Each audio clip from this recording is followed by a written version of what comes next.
Bonjour à vous, partout où vous suivez cette voix. Je vous espère bien portant. Alors, aujourd'hui, je vous arrive avec un message, l'amitié première dont vous avez besoin. L'amitié première dont vous avez besoin. Bien-aimés, qui que vous soyez, enfant, jeune, vieux, vous avez besoin de cette amitié. C'est l'amitié qui est au-dessus de toutes les autres. Vous pouvez avoir tout le contact du monde. Laissez-moi ajouter le contact de tous les grands du monde. Mais si, sur votre liste, il y manque la personne dont je vais vous parler aujourd'hui, certes, ces contacts vous serviront à quelque chose, mais ça sera peu par rapport à l'amitié dont je vais vous parler aujourd'hui.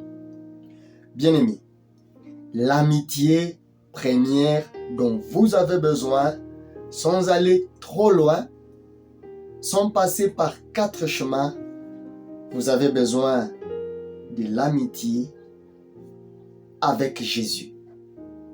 Ah oui, Jésus-Christ. Vous avez besoin de Jésus-Christ. Il est Sauveur et il est Seigneur. Waouh! Quelle grâce de découvrir Jésus. Il y a beaucoup de gens qui aimeraient écouter ce que vous écoutez maintenant, mais ils n'ont pas l'occasion d'écouter ça. Mais si Dieu permet que vous puissiez suivre ce message, sachez que réellement, il a besoin de vous. Toutes les relations de ce monde ont un début et ont une fin. Voilà pourquoi même dans des relations dites très amoureuses, comme on peut le dire ou comme on peut le constater, quand les gens s'aiment, il arrive des fois où, après 1 mois, 2 mois, 3 mois, la flamme là, du coup de tonnerre qui animait la relation au début, commence à baisser. Et vous allez voir l'un des partenaires dire « Je ne me sens plus dans cette relation-là. Je vais m'en aller. » Et son conjoint ou la conjointe va supplier en disant « Mais tu m'as promis, c'est toi qui m'avais promis. Tu m'avais dit que tu ne vas pas m'abandonner. Toi aussi tu t'en vas. Qu'est-ce qui ne va pas ?» Le partenaire sera déjà décidé. Il s'en ira. Et dans cette relation-là, on dira que l'un est devenu l'ex de l'autre. Désormais, il faut placer cette relation-là amoureuse dans le passé. Ça vous dit quelque chose? Je ne sais pas. Est-ce que ça vous est déjà arrivé d'avoir une ex dans la vie ou un ex dans la vie? C'était une relation. C'était une amitié. Mais laissez-moi vous dire, l'amitié première dont vous avez besoin, c'est l'amitié avec Jésus. Quand vous tenez Jésus la main et qu'il tient votre main, jamais et jamais, il ne vous abandonnera pas. Jésus, quand vous acceptez de devenir son ami, waouh, son amitié, c'est pour l'éternité. Il sera avec toi jusqu'à la fin des temps. Écoutez, peut-être que celui qui vous aime ou celle qui vous aime, vous avez tenu à vos promesses ici sur terre, mais il y a un jour, la mort viendra vous ravir cette personne-là. Ou si pas vous en premier, ça sera lui ou elle. Quand il partira, certes, vous continuerez à dire que vous l'aimez, mais il ne sera plus là. Cependant, j'aime une chose. Jésus est ce genre d'ami qui ne nous abandonne pas. Il est toujours là avec nous. J'aime lorsque, à un moment donné, dans Jean chapitre 11, on est allé dire à Jésus Jésus, ton ami est malade. J'aime ce qu'on a ajouté. Comment est-ce qu'on a qualifié cet ami? On a dit, c'est lui que tu aimes, l'ami. En plus d'être ami, Jésus aimait cet ami. Et cet ami s'appelle Lazare. Combien surprenant nous voyons que l'ami tant aimé par Jésus est allé jusqu'à la mort. Mais écoutez, lorsque Lazare est mort, Jésus a dit à ses disciples, notre ami est mort, mais nous irons le réveiller. J'aime une chose, lorsque Marthe arrive en accueillant Jésus, quand on a dit à Marthe, la sœur de Lazare, eh bien, voilà Jésus, votre ami qui arrive. 4 jours après la mort de l'ami de Jésus. Marthe va dire, Seigneur, si tu étais là, si tu eusses été là, mon frère ne serait pas mort. La deuxième sœur de Lazare, qui s'appelait aussi Marie, va venir et dire la même chose. Si tu étais ici, Seigneur, notre frère Lazare ne serait pas mort. Waouh! Jésus venait de dire aux disciples 4 jours avant que la maladie de Lazare ne mènerait pas à la mort. Quand vous lisez dans Jean chapitre 11. Mais bizarrement, voici il vient 4 jours, Lazare est déjà enterré. Marie et Marthe nous révèlent que réellement, ce n'était pas la maladie qui avait amené Lazare à la mort. C'était l'absence de Jésus qui avait causé la mort de Lazare. Elles nous le révèlent. Elles disent, si Jésus était là, leur frère ne serait pas mort. Il y a des choses qui sont mortes dans ta vie simplement parce que Jésus n'est pas là. Il y a des situations qui sont sous le contrôle du diable simplement parce que Jésus n'est pas là. Il y a des choses qui vous font pleurer, comme la mort de Lazare avait fait pleurer Marthe et Marie et toute la famille, tout ce village-là. Mais écoutez, quand Jésus arrive, tout est restauré. Il a montré que, réellement, il est la résurrection et la vie. J'aime la question qu'il a posée à Marie et Marthe. Où l'avez-vous posée? La réponse de Marthe était, Seigneur, maintenant là, ça fait 4 jours. Et Marie dira, il sent déjà, il sent mauvais. On ne peut même pas oser rouler la pierre. Non, Seigneur, qu'est-ce qu'on va dire de nous? Rouler cette pierre-là, 4 jours après, s'il te plaît, Seigneur. Il sent mauvais. Bien-aimé, je ne sais pas où est-ce qu'on t'a enterré. Ou où est-ce que tu t'es enterré toi-même. Il y a des gens qui n'ont même pas été enterrés par les humains, mais qui se sont enterrés eux-mêmes. Tu te soustrais de l'humanité à cause de tes difficultés. Tu te soustrais des dignes à cause de ta situation actuelle.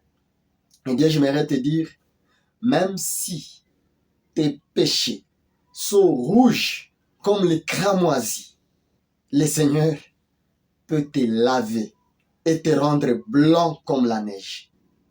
Il y a des gens qui ont du mal à venir auprès de Jésus simplement parce que ils se considèrent, j'applique ces termes, trop mauvais, bien que grammaticalement ce n'est pas correct. Ils se considèrent vraiment pire qu'ils ne peuvent même pas s'approcher de Jésus. J'ai une bonne nouvelle pour vous. Manquez tout, mais ne manquez pas Jésus. Jésus est l'ami qui a besoin de vous. Vous allez me dire, mais je l'avais déçu. Certes, vous l'aviez déçu. Mais je vais vous rappeler 2 situations. Il y a eu Judas, il y a eu aussi Pierre. Dites-moi, entre Judas et Pierre, qui avait commis le péché terrible par rapport à l'autre? Je vous rappelle que Judas avait vendu Jésus. Ah les gars, vous dites quoi? J'ai dit que Judas avait vendu Jésus. 30 pièces d'argent. Ah oui, c'était 30 pièces d'argent.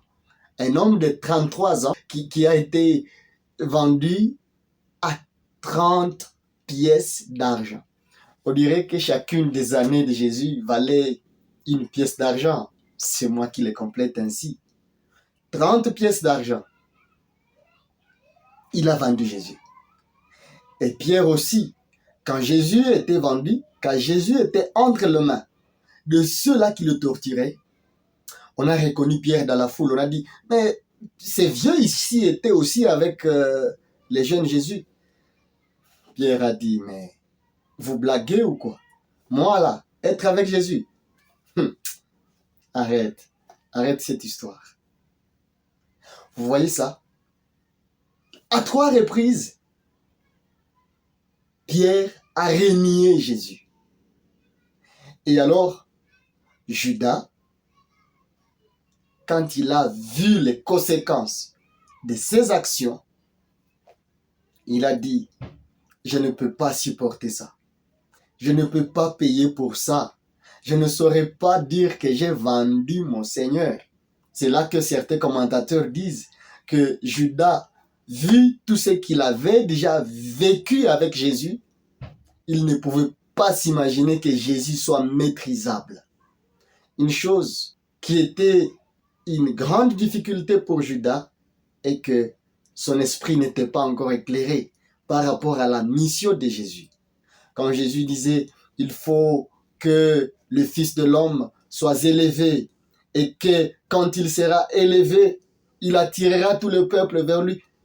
Judas ne comprenait pas tout ça, que Jésus parlait de sa croix, qu'il sera élevé un jour sur la croix et il attirera le monde entier vers lui. Vous voyez ça? Judas avait vendu Jésus. Pierre avait aussi renié Jésus. Mais écoutez, Pierre avait pleuré amèrement. Et il avait dit, mon Seigneur, pardonne-moi. Judas avait aussi pleuré amèrement.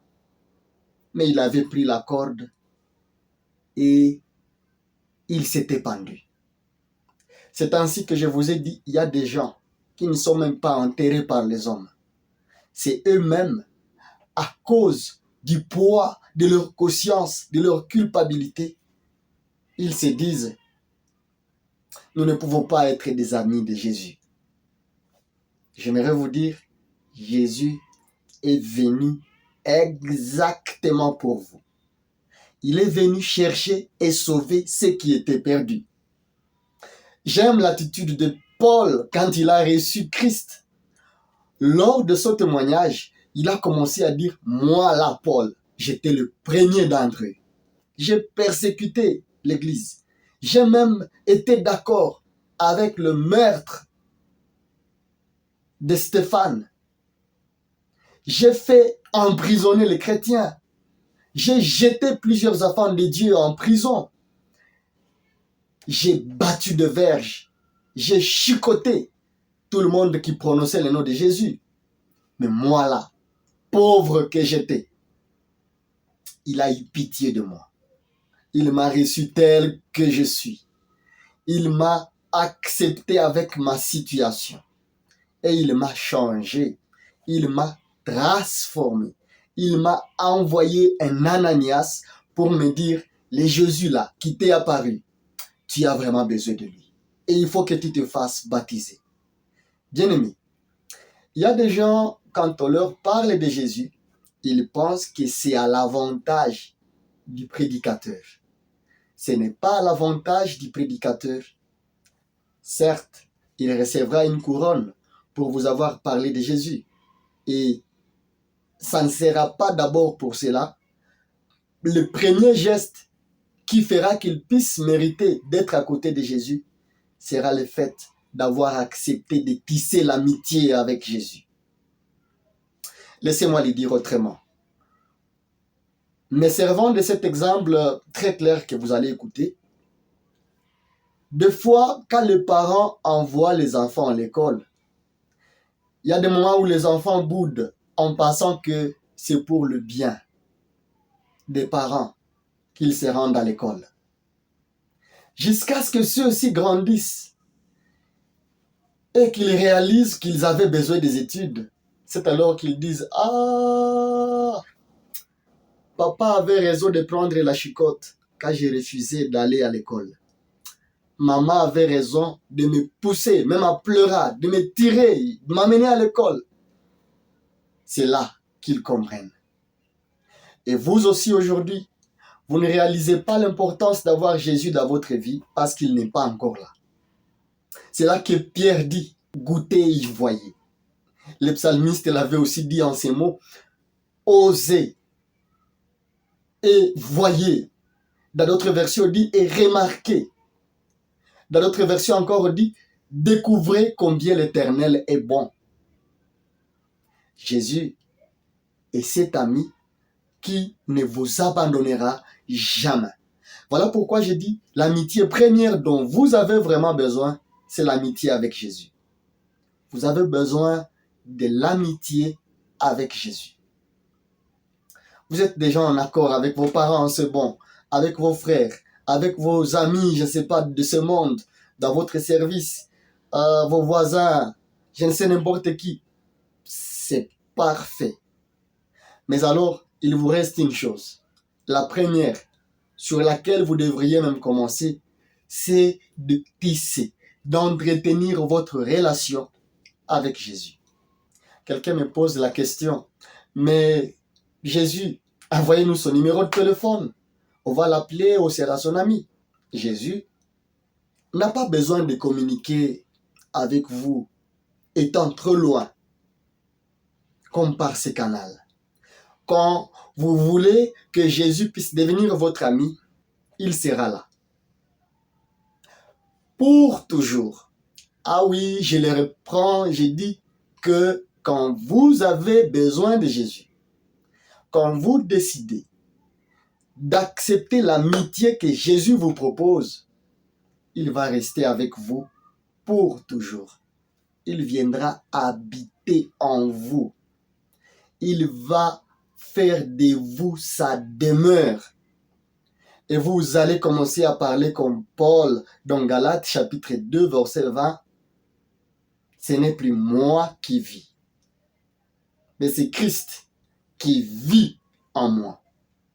Bien-aimé, Jésus a besoin que vous puissiez lui ouvrir votre cœur et qu'il puisse entrer dedans. Waouh! Quelle équation difficile pour certains. Pour essayer de la simplifier, sachez qu'il y a une place en vous qui ne peut être comblée par les biens de ce monde. Vous êtes corps, vous êtes âme, vous êtes esprit. Et la vraie définition de vous ou de votre personne est celle-ci. Écoutez-moi bien. Vous êtes un esprit. Vous habitez dans un corps et vous possédez une âme.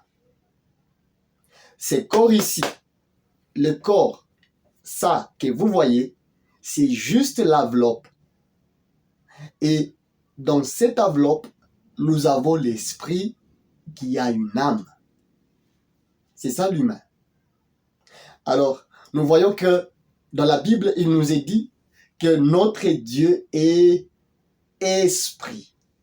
Jésus a vécu sur la terre prenant la forme de l'homme. Étant Dieu, il a pris le corps de l'homme pour venir sauver l'homme. L'homme qui était perdu depuis le jardin d'Éden. Ce ne sont pas les œuvres qui sauvent un homme. Voilà pourquoi il est dit, afin que nulle chair ne se glorifie. Les bonnes œuvres, elles sont bonnes, mais elles ne sauvent pas l'homme en naissant. à la nature pécheresse. Pourquoi? Parce que depuis le jardin d'Éden, nos parents, Adam et Ève, avaient désobéi à Dieu. Et Dieu leur avait déjà dit, quand vous mangerez de l'arbre de la connaissance du bien et du mal, certainement, pas apparemment. Il avait dit, certainement, vous mourrez. C'est là que l'homme a connu la mort spirituelle. Par là de la mort spirituelle, à peu de mots, il s'agit de la séparation entre l'homme et Dieu. Désormais, le fil, l'environnement, le contact entre l'homme et Dieu a été coupé. C'est là que Dieu révèle au travers d'Ésaïe, dans Ésaïe chapitre 59, le verset 1er et 2. En parlant aux hommes, il dit ceci: ne pensez pas que l'oreille de Dieu est trop dure pour vous entendre, ni sa main trop courte pour ne pas vous toucher ou vous délivrer. Mais ce sont vos iniquités qui mettent une séparation. Ah oui, ce sont vos iniquités qui mettent un mur entre vous et votre Dieu. Mais j'aime le fait que Jésus est venu. Il est venu pour sauver l'humanité.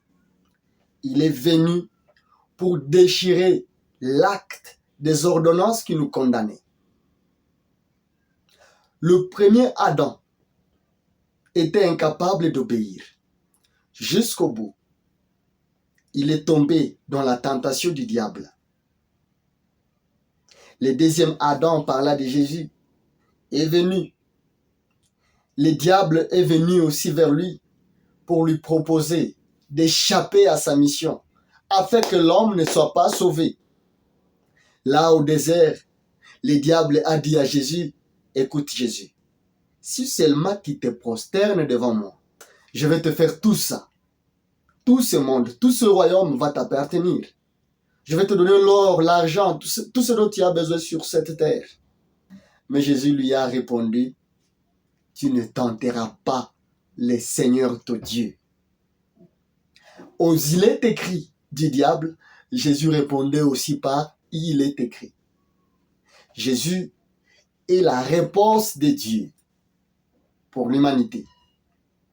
Notre Jésus, on nous dit que quand il a été tenté pour la première fois par le diable s'est séparé de lui pour un moment, attendant une occasion favorable. C'était quand cette occasion favorable? C'était d'affronter la croix. Il est encore venu, passant par Pierre, et vous verrez quelque part dans les évangiles, Jésus en train de dire à Pierre, Pierre, le diable t'a vraiment réclamé, mais j'ai prié pour toi, pour que ta foi ne défaille pas. Voilà, à un moment donné, quand Jésus va commencer à annoncer sa mort pour qu'il puisse sauver plusieurs, Pierre va lui dire, non, pas toi Jésus, pas toi. C'était le diable au travers de Pierre. Et Jésus a vaincu cette tentation-là. Il a dit, arrière de moi, Satan. Tu vois ça? Même lorsqu'il avait la possibilité d'échapper par lui-même ou de lui-même à la croix, à Gethsémani, il a prié à 3 reprises. Il a dit, Père, Père, mon Père, pourquoi j'ai ri alors que Jésus est en train de souffrir? Parce que c'est sa souffrance qui m'a sauvé. Il s'est chargé de mes fardeaux. Il s'est chargé de mes difficultés. Il s'est chargé de mes maladies. Il s'est chargé de mes peines. Il s'est chargé de ma condamnation. Il a pris ma place. Il a crié, il a dit, Père, s'il te plaît. Il a supplié son Père. Il a dit, si c'est possible que cette coupe s'éloigne de moi. Mais non pas ma volonté, mais la tienne, Père. Et le Père a dit, j'ai besoin de l'amitié avec quelqu'un sur terre. Mais il y a un mur qui m'empêche. d'accéder à cette personne. Il faut que tu m'aides à briser ces murs. Voilà pourquoi Jésus est venu briser ces murs. Jésus a brisé les murs qui te séparaient de Dieu. Jésus a poussé les murs et les murs là est tombé. On nous dit que la mort n'a pas retenu Jésus dans le séjour de mort. Au 3e jour, Jésus est ressuscité. Alléluia. Et il est le prémisse de saints qui ressusciteront après lui. Il est le premier-né d'entre les frères. C'est là que Dieu, qui avait à l'époque un fils unique, par la mort de Jésus, il nous est dit, il a attiré plusieurs vers Dieu. Il est mort seul, mais nous, quand nous croyons en lui, nous devenons ou nous recevons le pouvoir de devenir aussi enfants de Dieu. Waouh! Combien j'aime ce que je suis en train de vous dire. J'aimerais avoir suffisamment de temps pour vous en parler. Mais pour raccourcir tout ce que je suis en train de dire, vu mon chrono qui commence à me pointer, j'aimerais juste vous demander et vous supplier de tisser l'amitié avec Jésus. L'amitié première dont vous avez besoin, c'est l'amitié avec Jésus. Vous avez besoin de Jésus. Peut-être vous l'avez déjà reçu. J'aime l'exhortation de ce Paul dans 1 Corinthiens chapitre 10, au verset 10, 11, 12 et 13. Il est en train de dire que celui qui pense être debout fasse garde de ne pas tomber. Il y a des gens qui ont bien commencé, mais à mi-chemin, ils se sont arrêtés. C'est l'exemple de Judas. Il a été choisi parmi les apôtres, mais à un moment donné dans la marche, il n'a pas pu tenir. Bien-aimés, toutes ces choses sont écrites pour notre instruction, afin que nous puissions grandir dans notre connaissance et dans la connaissance de notre Seigneur Jésus-Christ. Je vous souhaite d'aller jusqu'au bout. Si vous avez déjà tissé l'amitié avec Jésus, l'unique chose que je vous souhaite, c'est d'aller jusqu'au bout. Et si vous n'étiez pas encore amis de Jésus,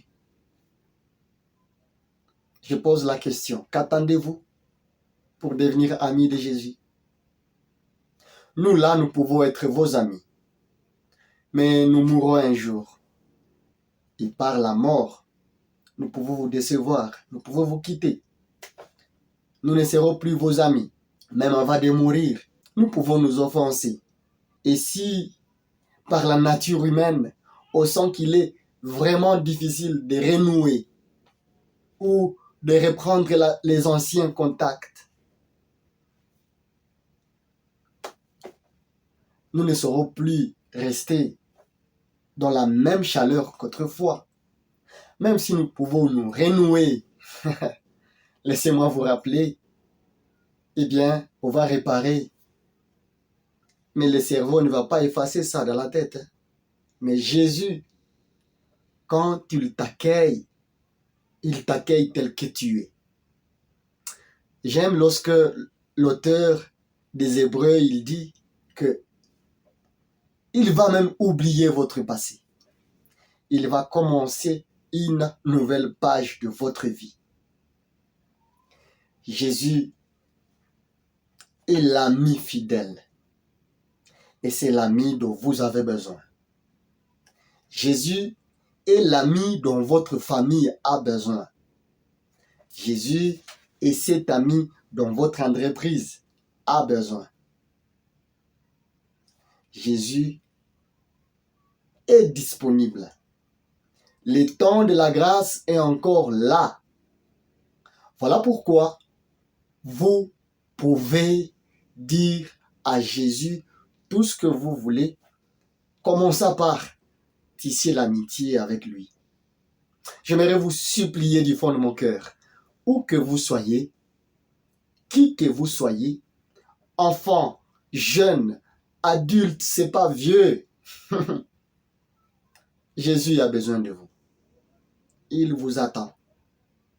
Et par cette voie, il vous tend l'invitation de venir à lui. Venez à Jésus. Ses bras sont ouverts pour vous recevoir. Comme les fils perdus, qui étaient perdus par ses offenses, le Père l'a reçu bras ouverts.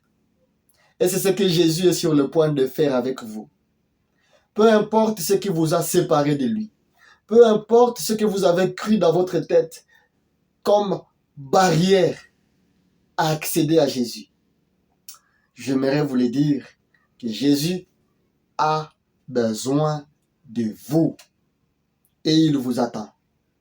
J'insiste, il vous attend.